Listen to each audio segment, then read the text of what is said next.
నమస్కారం SDV news కి స్వాగతం. ముందుగా హెడ్లైన్స్ చూద్దాం.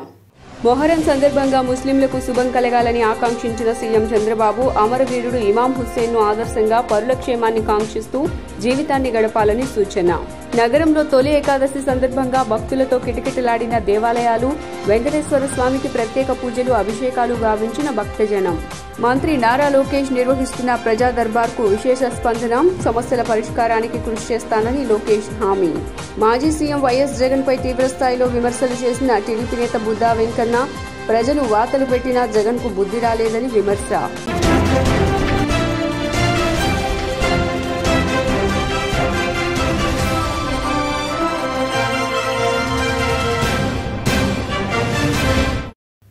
ఇక డీటెయిల్స్ చూస్తే, పవిత్ర మొహరం పుణ్యదినాల సందర్భంగా ముస్లిం సోదర సోదరీమణులకు శుభం కలిగేలా చూడాలని ఆకాంక్షిస్తున్నట్లు ఏపీ సీఎం చంద్రబాబు తెలిపారు. అమరవీరుడు ఇమాం హుస్సేన్ సమాజం కోసం ప్రాణత్యాగం చేశారు తప్ప అన్యాయమైన అధికారానికి తలొగ్గలేదన్నారు. అదే ఆదర్శంగా పరుల క్షేమాన్ని కాంక్షిస్తూ జీవితాన్ని గడపడమే మన కర్తవ్యమని చంద్రబాబు తెలిపారు.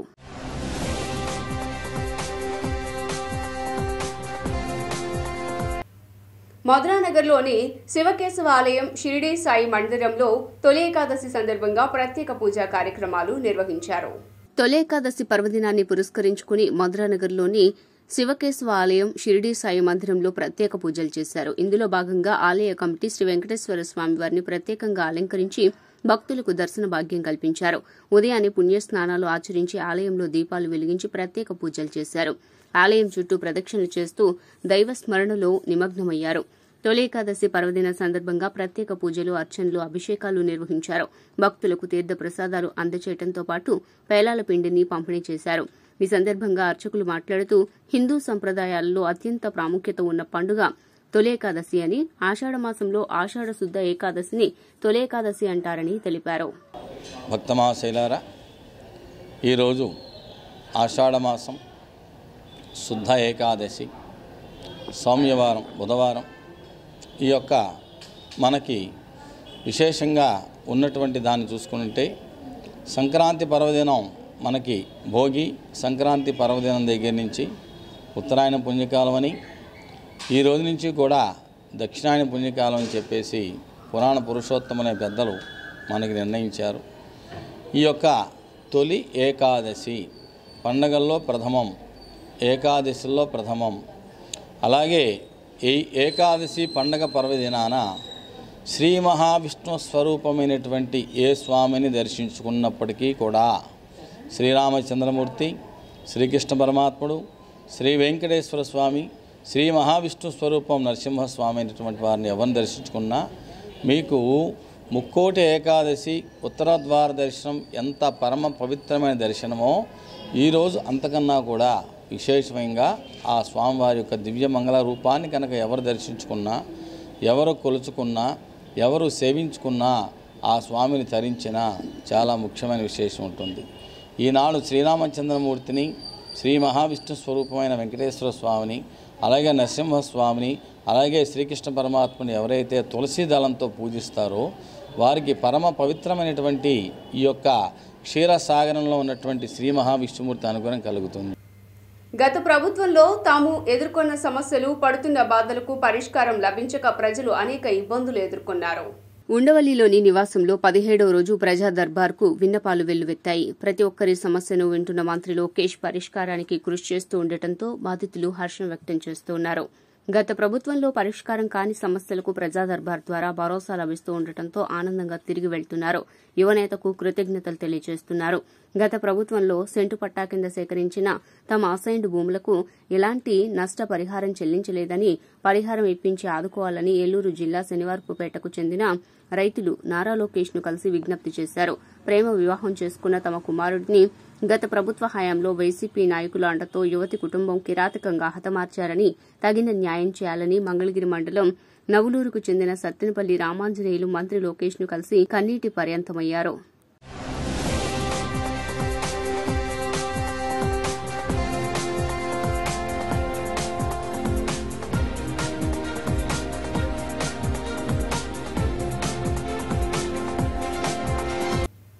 టీడీపీ నేత బుద్దా వెంకన్న మాజీ సీఎం జగన్మోహన్ రెడ్డిపై తీవ్ర స్థాయిలో విరుచుకుపడ్డారు.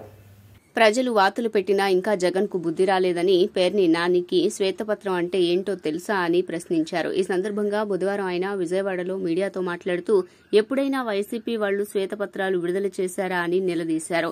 సీఎం చంద్రబాబు పోలవరం వెళ్లటం తప్ప పోలవరం పూర్తి చేయాలనే లక్ష్యంతో ఆయన పర్యటన చేస్తున్నారని, వైసీపీ పరిపాలన ఎలా చేశారో చెప్పాల్సిన బాధ్యత చంద్రబాబుపై ఉందన్నారు. జగన్మోహన్ రెడ్డి మళ్లీ అధికారంలోకి రావడం అనేది కళ. ఈ రాష్ట్రంలో జగన్మోహన్ రెడ్డి లాంటి మళ్ళీ ముఖ్యమంత్రి చేయడం అనేది కళ.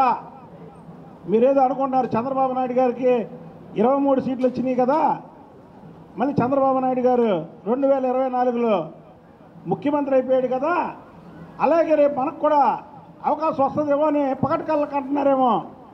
పగటి కళ్ళలాగే ఉంటాయి. చంద్రబాబు నాయుడు అనే వ్యక్తి లేజేయండి. ఈ ఆంధ్రప్రదేశ్లో పడి లేచిన కెరటం చంద్రబాబు నాయుడు గారు. పడి లేచిన కెరటం అంటారు చూసారా, మీరే అన్నారు 23 సీట్లు వచ్చినాయి తెలుగుదేశం అయిపోయిందని. మా పార్టీలోనే చాలామంది అనుభవించిన వాళ్ళు పోయారు. 23 సీట్లు వచ్చినాయి తెలుగుదేశం లేదని. చంద్రబాబు నాయుడు గారు రెక్కల కష్టంతో మళ్ళీ ఈరోజు రాష్ట్రంలో అధికారాన్ని తీసుకొచ్చాడు. ప్రజలు చంద్రబాబు నాయుడు గారిని నమ్ముతారు. జగన్మోహన్ రెడ్డిని ఎవరు నమ్ముతారు? ఏ వర్గాలు నమ్ముతాయి? ఏ మతాలు నమ్ముతాయి? చెప్పండి. ఒకసారి వెళ్తాడు, ఏంటి మీకు నొప్పి? మీరు పనిచేయరు, చంద్రబాబు గారు పని చేస్తుంటే దాన్ని విమర్శిస్తారా?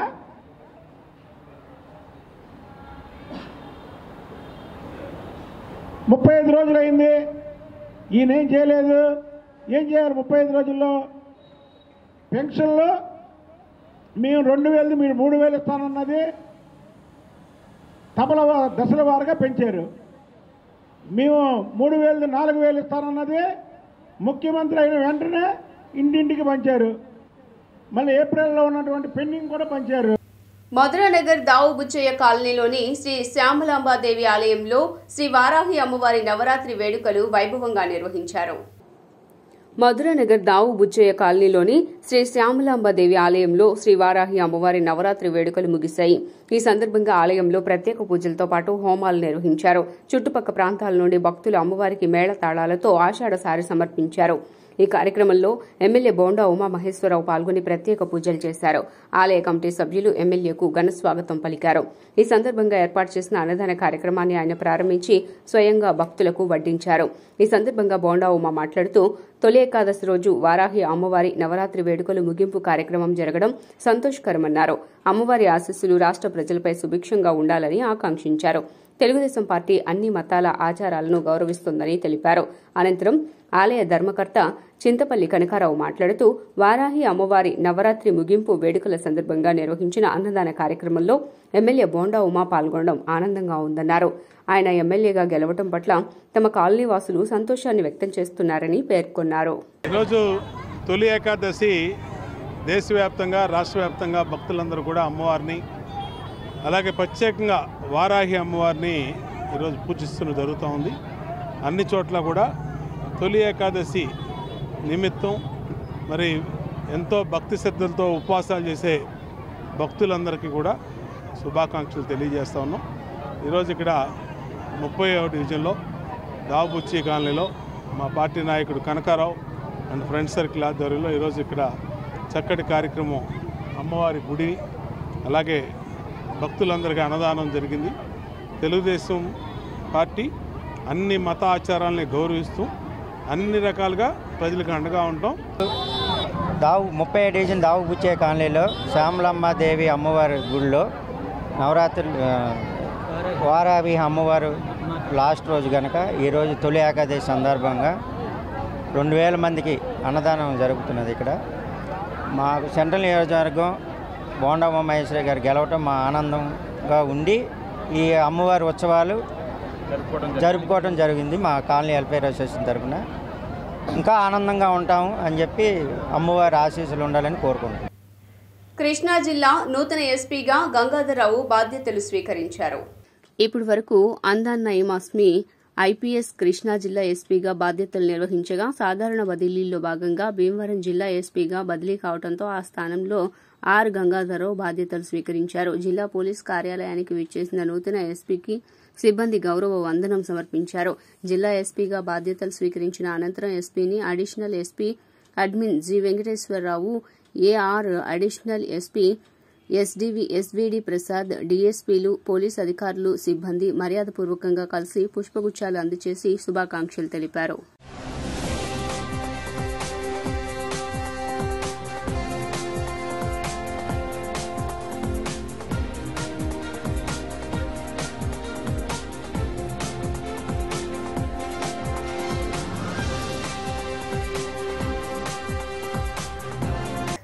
ఏపీలో రైతుల ఆదాయం పెంపే లక్ష్యమని నూతనంగా వ్యవసాయ శాఖ కమిషనర్గా బాధ్యతలు స్వీకరించిన ఎస్ ఢిల్లీరావు తెలిపారు. మంగళగిరిలోని వ్యవసాయ శాఖ ప్రధాన కార్యాలయంలో వేద పండితుల పూర్ణ కుంభం స్వాగతంతో కార్యాలయంలోనికి కార్యాలయ ఉద్యోగులు ఆహ్వానించారు. నూతన కార్యాలయంలో విధులకు సంబంధించిన దస్త్రంపై సంతకం చేసి బాధ్యతలు స్వీకరించిన అనంతరం మీడియా ప్రతినిధులతో మాట్లాడుతూ రైతు ప్రయోజనాల కోసం వ్యవసాయ శాఖ తీసుకోవాల్సిన చర్యలను వివరించారు. విస్తరిస్తున్న సాంకేతిక పరిజ్ఞానాన్ని వ్యవసాయ రంగానికి అనుసంధానం చేయడానికి ఉన్న అవకాశాలను పరిశీలించి ఎక్కడెక్కడ సాంకేతిక పరిజ్ఞానం వినియోగించే పరిస్థితులు ఉన్నాయో లాభ నష్టాలను బేరీజు వేసుకుని రైతులకు ప్రయోజనకరంగా ఉండేలా అమలు చేస్తామన్నారు.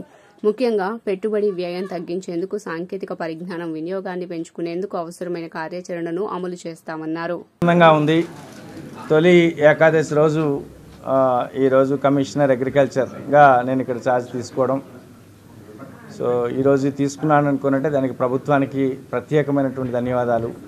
గౌరవ సీఎం గారికి మరియు గౌరవ మంత్రివర్యుల గారికి, గౌరవ సెక్రటరీ గారికి, ఇతర అధికారులందరికీ కూడా ప్రత్యేకమైనటువంటి నా యొక్క ధన్యవాదాలు తెలుపుకుంటున్నాను. సో ఇప్పటికే మన అగ్రికల్చర్ ఇయర్ అనేటువంటిది స్టార్ట్ అయింది. చాలా వరకు కూడా మనకి ట్రాన్స్ప్లాంటింగ్ అండ్ సోయింగ్స్ అన్నీ కూడా అయినాయి. సో ఈ టైంలో ఇనీషియల్గా ఉన్న టైంలో ఈ టైంలో అగ్రికల్చర్ ఇయర్ స్టార్ట్ అయినటువంటి టైంలో నేను జాయిన్ అవ్వడం, దట్టు నేను కూడా మాస్టర్స్ ఇన్ అగ్రికల్చర్ చదువుకునేటువంటి వ్యక్తిగా నాకు ప్రభుత్వం ఈ ఆపర్చునిటీ అనేటువంటి ఇచ్చినందుకు గాను ప్రభుత్వానికి ప్రత్యేకమైన ధన్యవాదాలు తెలుపుకుంటూ, ఏ కారణం చేత నన్ను సెలెక్ట్ చేశారో దానికి తగ్గట్టుగా వ్యవసాయ శాఖని రైతులకి అన్ని విధాలుగా ఉపయోగపడేటట్టుగా ఉన్న స్కీమ్స్ ఏవైతే ఉన్నాయో, ఇటు సెంట్రల్ గవర్నమెంట్ అవ్వచ్చు, స్టేట్ గవర్నమెంట్ అవ్వచ్చు, అన్ని స్కీమ్స్ కూడా చాలా చక్కగా ఎటువంటి తప్పిదాలు లేకుండా ఎఫెక్టివ్గా ఇంప్లిమెంట్ చేయడం అనేటువంటి ఒక బాధ్యత ఉంటూ, సో ఈ అగ్రికల్చర్ అనేది ఈ 4% గ్రోత్ రేట్ అనేటువంటిది పెంచాలి అని అంటే, రెమ్యునరేటివ్ ప్రైస్ రావాలి అని అనేటప్పుడు ఇప్పుడుండే AP temples employees welfare association ఆధ్వర్యంలో ప్రెస్ క్లబ్లో పాత్రికేయుల సమావేశం నిర్వహించారు. Andhra Pradesh temples employees welfare association ఆధ్వర్యంలో విజయవాడ ప్రెస్ క్లబ్లో పాత్రికేయుల సమావేశం జరిగింది. ఈ సమావేశంలో పాల్గొన్న అసోసియేషన్ అధికార ప్రతినిధి కోగంటి రవికుమార్, అసోసియేషన్ సభ్యులు కె రాజగోపాల్ మీడియాతో మాట్లాడుతూ, రాజ్యసభ సభ్యులు విజయసాయిరెడ్డి తమ దేవాదాయ శాఖ కమిషనర్ సత్యనారాయణపై అసందర్భ వ్యాఖ్యలు చేయడాన్ని తీవ్రంగా పరిగణిస్తున్నట్లు వెల్లడించారు. తమ శాఖకి చెందిన అసిస్టెంట్ కమిషనర్ శాంతి, ఆమె మాజీ భర్త మదన్ మోహన్ కు సంబంధించిన వ్యక్తిగత విషయాల్లో దేవాదాయ శాఖ కమిషనర్ కు సంబంధం ఏంటని ప్రశ్నించారు. తమ డిపార్ట్మెంట్ కు చెందిన అసిస్టెంట్ కమిషనర్ శాంతిపై శాఖాపరమైన చర్యలు తీసుకోవాలని, ఆమె మాజీ భర్త మదన్ మోహన్ దేవాదాయ శాఖ కమిషనర్ ను సంప్రదిస్తే వ్యక్తిగత విషయాలకు శాఖకు సంబంధం లేదని సున్నితంగా తిరస్కరించిన సంగతి గుర్తుంచుకోవాలన్నారు. నేను AP temple employees welfare association official spokes man. నేను మీ అందరికి కూడా నమస్కారాలు. మీరందరూ కూడా గత 4-5 రోజుల నుంచి కూడా మీడియాలో, ఎలక్ట్రానిక్ మీడియాలో బాగా వచ్చే విషయం మా దేవాదాయ శాఖ అధికారిని శ్రీమతి శాంతి గారి ఇష్యూ. ఇందులో విజయసాయిరెడ్డి గారు పాత్ర ఏంటో అసలు మాకు ఎవరి పాత్ర ఏంటో మాకు తెలియదు. అయితే విజయసాయిరెడ్డి గారు సదరు శాంతి గారి భర్త మదన్ మోహన్ గారు మా కమిషనర్ గారికి ఒక ఫిర్యాదు ఇచ్చారని, ఆ ఫిర్యాదుని మా కమిషనర్ గారు దాన్ని లీక్ చేశారని చెప్పి పత్రికలకి విజయసాయిరెడ్డి గారు, రాజ్యసభ సభ్యులు, పెద్దలు నోటికి వచ్చినట్టుగా ఆ ఆ యదవ కమిషనర్కి బుద్ధి లేదా అని నోటుకు వచ్చినట్టు మాట్లాడుతున్నారు ఆయన. ఇది అసలు ఎంత మాత్రం సబబు కాదు. అసలు వాస్తవంగా మదన్మోహన్ గారు మా కమిషనర్ గారిని కలిస్తే ఇది మాకు సంబంధించిన ఇష్యూ కాదు, నువ్వు బయటికి వెళ్ళి కోర్టుకి వెళ్ళిపోమని చెప్పారు ఆయన. చెప్పితే ఆయన అసలు కనీసం కాగితం కూడా తీసుకోవాలా. అది ఈ మదన్మోహన్ గారు పేపరు ఎక్కడ తయారు చేశారో అది పత్రికా వాళ్ళకి ఎలా వచ్చిందో తెలియదు. ఆ వాస్తవాలని తెలుసుకోకుండా విజయసాయిరెడ్డి గారు తోలనాటం అనేది మంచి పద్ధతి కాదు. అలాగే కొన్ని సంఘటనల నేపథ్యంలో మా కమిషనర్ శ్రీ సత్యనారాయణ గారి మీద పెద్దల సభని ఒక రాజ్యసభ సభ్యుడు శ్రీ విజయసాయిరెడ్డి గారు చాలా అనుచితంగా మాట్లాడారు. ఆ విషయం మా అందరి మనసులను కలిచివేసింది. మమ్మల్నే కాకుండా మీడియాని కూడా ఆయన ఇష్టం వచ్చినట్టు తోలనాటం అనేది చాలా ఇబ్బందికరమైనటువంటి పరిస్థితి సృష్టించింది. ఈ ఆంధ్రప్రదేశ్లో ఉన్నటువంటి అన్ని శాఖలు వేరు, మా దేవాదాయ శాఖ వేరు. మా దేవాదాయ శాఖ ప్రభుత్వ నిధుల సహాయంతో నడవడం లేదు, స్వయం ప్రతిపత్తి గల శాఖ. ఈ శాఖ స్వయం ప్రతిపత్తిని కాపాడడానికి మా కమిషనర్ గారు సాయశక్తిలా కృషి చేస్తున్నారు. వారు మా ఎంప్లాయీస్లో ఉన్నటువంటి చిన్న స్థాయి ఉద్యోగులు కూడా సాధారణంగా పిలిచి మాట్లాడి అతని యొక్క సమస్యలు ఏమైనా ఉంటే తెలుసుకుని అవి పరిష్కారం. విజయవాడ నగర ప్రజలకు మౌలిక వసతులు కల్పించేందుకు ఎన్డీఏ కూటమి ప్రభుత్వం కృషి చేస్తుందని తూర్పు ఎమ్మెల్యే గద్దె రామ్మోహన్ స్పష్టం చేశారు. విజయవాడ తూర్పు నియోజకవర్గం 3వ డివిజన్ కరెన్సీ నగర్ ఆంజనేయ స్వామి గుడి వద్ద నుండి ఎమ్మెల్యే గద్దె రామ్మోహన్ పర్యటించారు. ఈ సందర్భంగా అధికారులతో స్థానికులతో కలిసి రోడ్లను పరిశీలించారు. కాలనీలో కొన్ని ప్రాంతాల్లో రోడ్లపై నీరుండటాన్ని గమనించారు. అనంతరం మీడియాతో మాట్లాడుతూ రాజధాని నగరంగా విజయవాడ ఉందని, అదే స్థాయిలో మౌలిక వసతులు కల్పించవలసిన అవసరం ఉందన్నారు. స్ట్రాంగ్ వాటర్ డ్రైనేజ్ పనులు పూర్తి చేయకపోవడం వల్ల రోడ్లపై నీరు నిల్చునే పరిస్థితి ఏర్పడిందన్నారు. అధికారుల సమన్వయంతో ఆ పనులను త్వరితగతిన పూర్తి చేసే విధంగా చర్యలు తీసుకుంటామన్నారు. ప్రతి ఇల్లు కూడా పరిశీలించడం జరిగింది.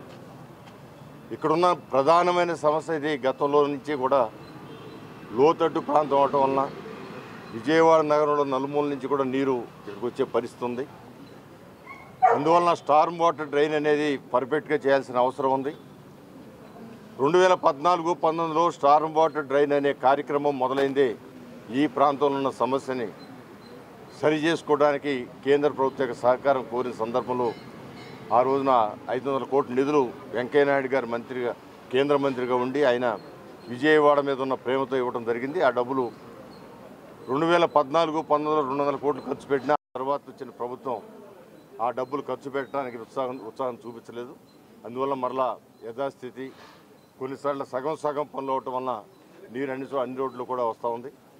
దాన్ని శాశ్వత పరిష్కారం కోసం ఎంపీ కేసీఆర్ చిన్ని గారి సహకారంతో మరలా స్టార్మ్ వాటర్ డ్రైన్లు ఏవైతే మురిగిపోయినాయో వాటన్నిటిని కూడా తీసుకొచ్చి ఈ ప్రాంతాన్ని ప్రత్యేకంగా గుంటతిప్ప డ్రైన్తో సహా ఈ ప్రాంతాన్ని ప్రత్యేకంగా బాగు చేయడానికి ఇప్పటికే 7 కోట్ల నిధులు కూడా ఇక్కడ సమీకరించి ఇవ్వటం కూడా జరిగింది. అదేవిధంగా కొన్ని రోడ్లు వేసుకోవాల్సిన అవసరం ఉంది. అదేవిధంగా కరెంటుకు సంబంధించిన ప్రధానమైన సమస్య ఇక్కడ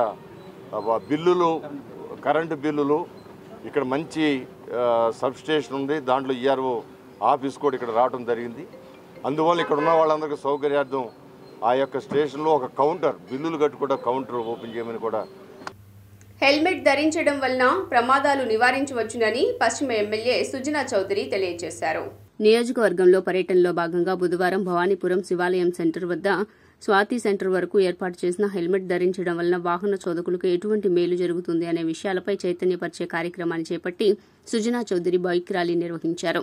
ఈ సందర్భంగా ఎమ్మెల్యే మాట్లాడుతూ వాహన చోదకులందరూ హెల్మెట్ ధరించాలని, దీంతో ప్రమాదాల బారిన పడకుండా ఉంటారన్నారు.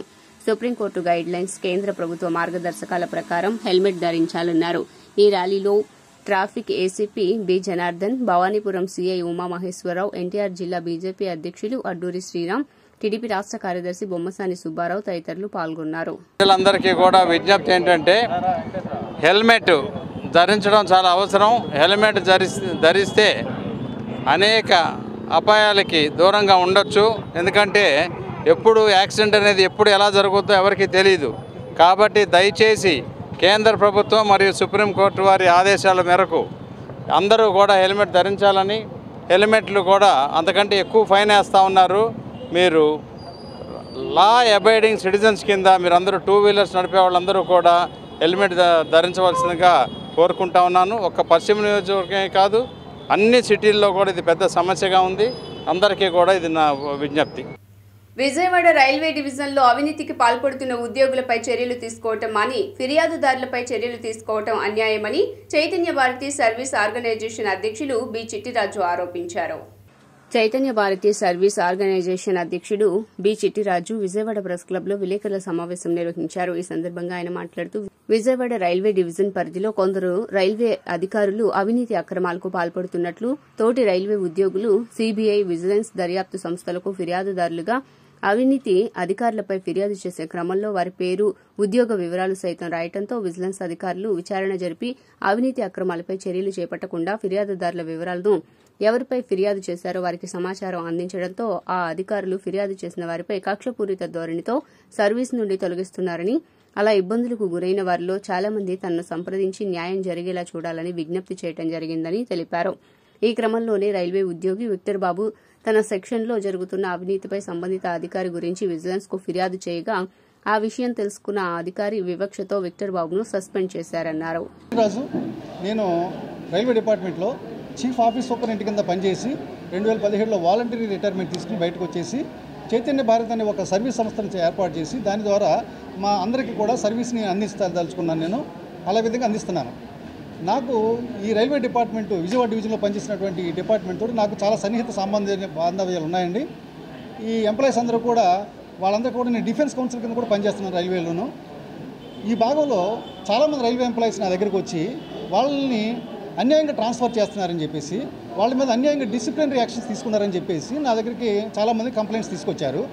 ఏంటి సార్ ఇలాగ జరుగుతుందని చెప్పి నన్ను అడిగితే, నేను వాళ్ళ బ్యాక్గ్రౌండ్ అడిగేవాడిని, ఎందుకు నేను ఇది చేశారు, నువ్వేం పనులు చేసావని నేను అడిగితే వాళ్ళు చెప్పేవారు అనమాట. సార్ నేను ఒక 2 వారాల క్రితం విజిలెన్స్కి మా డిపార్ట్మెంట్ ఆఫీసర్ మీద నేను ఒక కంప్లైంట్ రాశానండి, ఈ విధంగా అన్యాయం జరుగుతుంది, ఈ విధంగా ఆయన డబ్బులు తినేస్తున్నాడు, ఈ విధంగా కరప్షన్ జరుగుతుందని కరప్షన్ మీద నేను విజిలెన్స్కి రాశానండి, అది ఒకటే చేశాను సార్, నేను అంతకుమించి తెలిసి నేనేం చేయలేదని చెప్పిపోయాను. దాన్ని బట్టి మేము ఇలాంటి కేసులు చాలామంది చూస్తే ప్రతి ఓళ్ళు కూడా ఈ యొక్క సఫరర్స్ ఎవరైతే ఉన్నారో బాధితులు అందరూ కూడా చెప్పేది ఒకటే మాట, వీళ్ళకి వచ్చిన ట్రాన్స్ఫర్స్, వీళ్ళకి మీద తీసుకున్నటువంటి డిసిప్లినరీ చర్యలుకి ముందు ఒక 2 వారాలు 3 నెలల క్రితం వీళ్ళు విజిలెన్స్కి కంప్లైంట్ రాశారు.